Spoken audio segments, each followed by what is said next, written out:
Hello everyone and welcome to another episode of Patches Metal. 1, 2, 3, 4.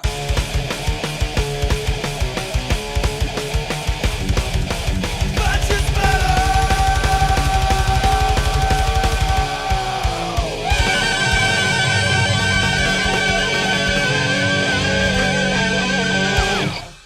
So I'm back, sort of. I'm not really back because I'm still having a shitload of difficulty filming and I'm still having a shitload of difficulty actually finding time to film. But you know, for the time being, at least today I can film a little bit. And I'm going to explain the past 2 months and I'm going to do some other shit. So stick with me for a moment. And first of all, the small explanation of why I've been gone for 2 months. Basically I got a lot of schoolwork to do. I got a lot of other things I needed to do.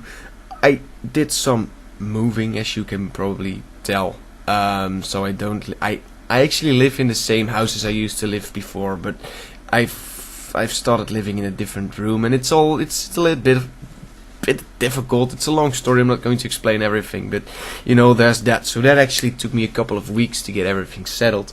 Then there was the school stuff and just the work that I needed to do, and the band. State of Negation is starting to fucking skyrocket, so I had to invest a lot of time in that as well.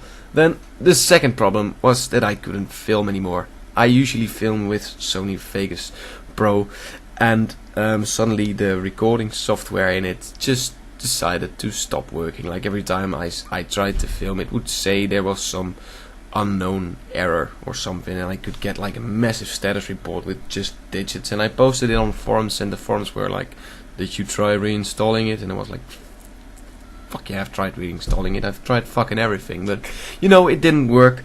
So right now I'm filming with fucking Windows Movie Maker and then importing those files into Sony Vegas Pro. So I'm going to try to actually edit it like that, but I don't even know if that's going to work. We'll just have to see how this is going to turn out. It's probably going to turn out really shitty, but hey, at least I'm fucking trying, and that's what counts, isn't it? And in the last video I made, ironically, I was all, Patches is going to be a bigger part of my life in the future, and I'm going to pick specific days on which I can film, and yada yada yada. But yeah, then all that stuff got in the way, and I kind of failed at it. But hey, I'm settled right now, and like I've promised every time, I'm going to try my best. But you know, there's just stuff getting in the way, and every time I say this stuff, people come at me like, dude, just film whenever you have time, and it's okay, and no hard feelings, and it's alright, and whatever, we'll wait. So thank you all for your patience, and I hope I can, you know, still deliver whatever you guys want me to deliver.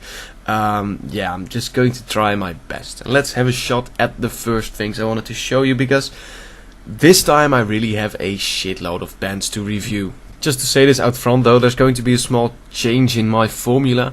I used to do just promoting, like just showing this and being like, yeah, it's cool, so go listen to it, and that's it. But I've decided to go a little more in depth into things, like really highlighting whether it's good or bad, instead of just saying everything is listenable.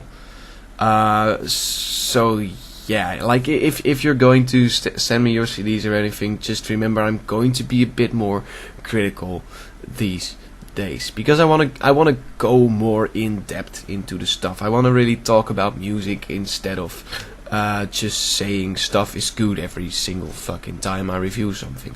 So the first band I wanted to talk about, the lovely blokes of I have no fucking clue what it says, but reading into it, I found out it was CôTE D'AVER. Think it's French. Think it's a pun from cadaver, meaning a dead body. Don't even know if that's an English word. Is it an English word? I know it's a Dutch word. Like in Dutch, cadaver means a dead body. CôTE D'AVER sounds like a coat of some sort. But yeah, I think it's a pun. I think it's cadaver, meaning dead body. No, these guys are Dutch. I think they're from Leeuwarden, Friesland. And the first thing that stood out to me was the way the CD looks. Like, this is all cool, and the fucking image on it is great as well. But then I saw the CD. And that's fucking well done. It's like that sort of vinyl kind of look thing to it. Really cool fucking stuff. And like it's all shiny when you move it in the light. I don't know if you can properly see it, but yeah, it is all shiny when you move it in the light, believe me. And the second thing that stood out to me were the song titles, which was fucking brilliant. There's just to name a few. There's Piss in My Ass, Backstabbing Granny, Bitch Slapped, Clawhammer Castration, Sacrificial Nun, Graveyard Fiesta. Like 3 days on a rope. That's fucking brilliant. So yeah, I like, before even listening to it, I already enjoyed the band. But then I started listening to it, and this is where my new critical formula is going to come in. I didn't quite like it. I'll just let you listen to it first, and then I'll give my humble opinion. By the way, the intro I did like very much. Many of you knew Kenny McCormick. He was a playful school-going 8-year-old, and then yesterday, he was smacked down by the Lord. God bitch slapped him right to the fiery depths of hell.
Now, in my opinion, CôTE D'AVER has some sort of a formula to them, which I guess for 1 or 2 songs is quite nice. First, it's really straightforward, rushing with like, how do you call it? A very staccato kind of riff, like a dun dun dun dun dun dun dun dun dun, and then at some point it gets interrupted by some tremolo picking riff. Like, for instance, and then it goes back to the dum dum dum dum dum dum dum dum dum, and there's no variation in the formula they use. Like I said, the first 1 or 2 songs, it's enjoyable and it makes for a nice diversity on its own. But when you hear the same thing in the 3rd song and in the 4th song, it just, to me, gets boring, quite boring. So yeah, I'd just say like it's enjoyable. It actually is an enjoyable band, but not for more than 1 or 2 songs. And my advice would be to find a different kind of variation, not just a variation within those kinds of riffs, but just try something new. And I know it's like the brutal death kind of thing to be this straightforward, but in a world when there are already fucking billions of bands like this out there, you need to do something to stand out, or everyone is going to end up saying, yeah, it's just another one of those bands. And to me, it's just another one of those bands. Not something I wouldn't recommend, but not something I would immediately recommend to brutal death fans either. It's a little dull, perhaps. So the whole variation thing is something that COLDBLOODED, the next band, does a lot better. Already the CD stands out a little because it's a little lighter than the usual kind of tint CDs have. And the album art is fucking cool. Like, really fucking love it. There's like a picture of them on the back, which is also really cool, and like the song lyrics are in there, which is also really cool. So yeah, overall, the first impression was already quite good. And the impression of the music was also quite good. Though something stood out to me, which is more kind of a funny thing than an actual reviewable aspect. But in over half of the songs, they start out with the exact same note, or like the exact same note pops up within the first 10 seconds of the song. Just have a small quick listen to that.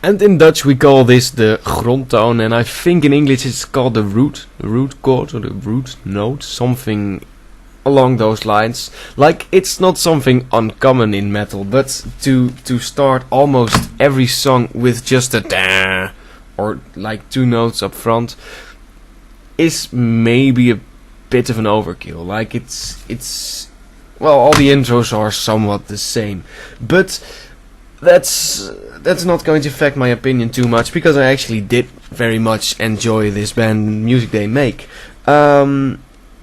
Just going to properly have you listen to another track, and then I'll talk a bit about it.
So yeah, what you just heard is just about everything you need to expect from this band. There's not really much more to it. It's enjoyable. It's not very technical. It's not very inspirational. But you know, it's moshable. It's something I would definitely go to a concert of. It's not something I would actually listen to like at home or anything. But it, like in what they do, like the very straightforward thrash death-ish kind of genre, it's pretty fucking fair. So CD wise, that's everything I'm going to show you today. COTE D'AVER and Cold-Blooded. For next time I have Morvigor, A Tale of Suffering, and Chaotic Silence. Fuck, what's it called? Transitions from Chaotic Silence. Both bands of really good friends of mine, so I'm going to spend more time on that. But I want to save that for next time, so I'll have something to properly talk about, you know. There are some things I do still want to talk about, however.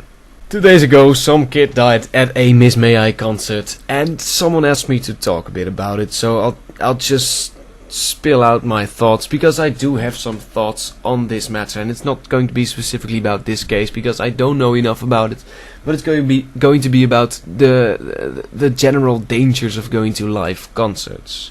The thing is, when you go to a live concert, and especially metal shows, hard rock shows, hardcore shows and hardstyle shows as well, there are some dangers to it. And everyone is aware of this. Especially this kid, he was... How old was he? Give me 1 second. He was 21 years old. Right? Yeah. 21 years old. And when you're 21 years old, he's even a year older than I am.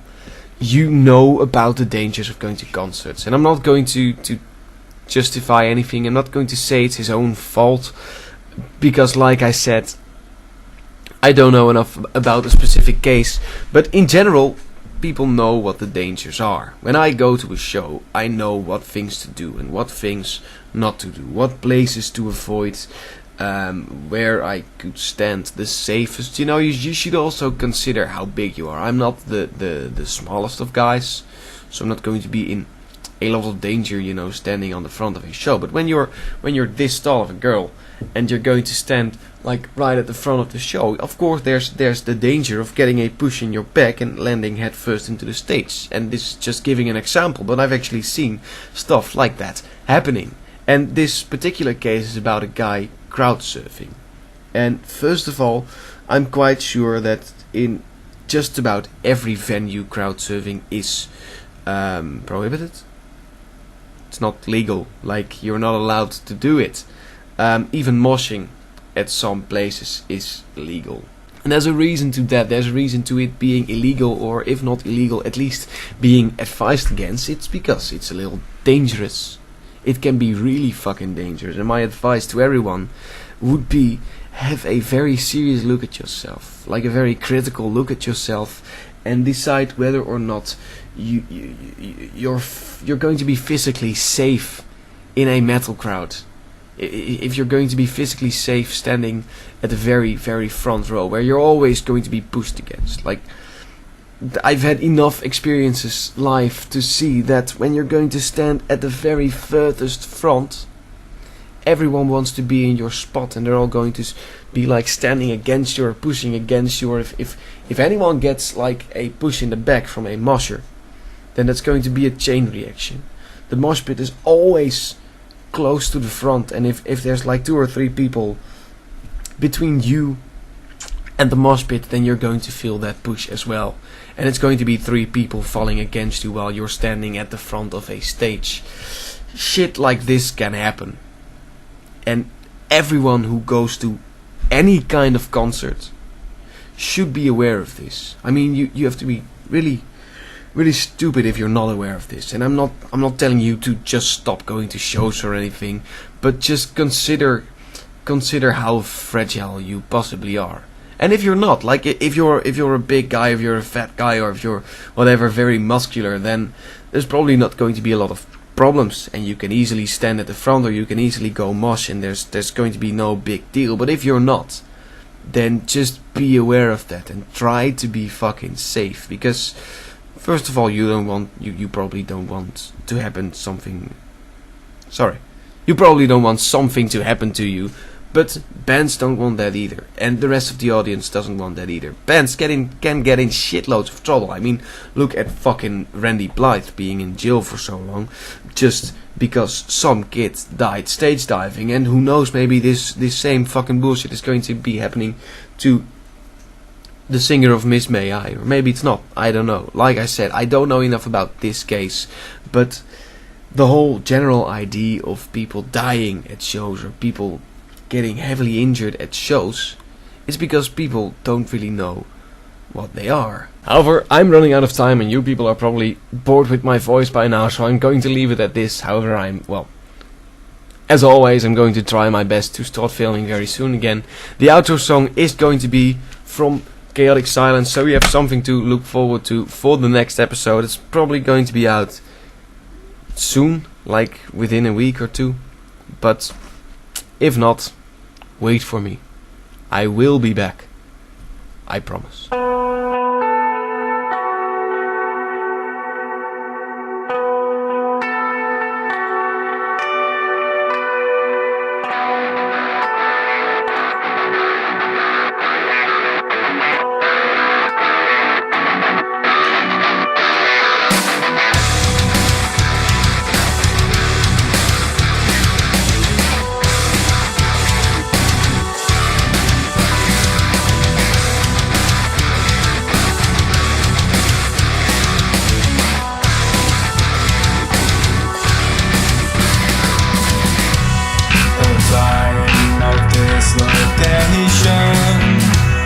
Interrupting the bow that's life.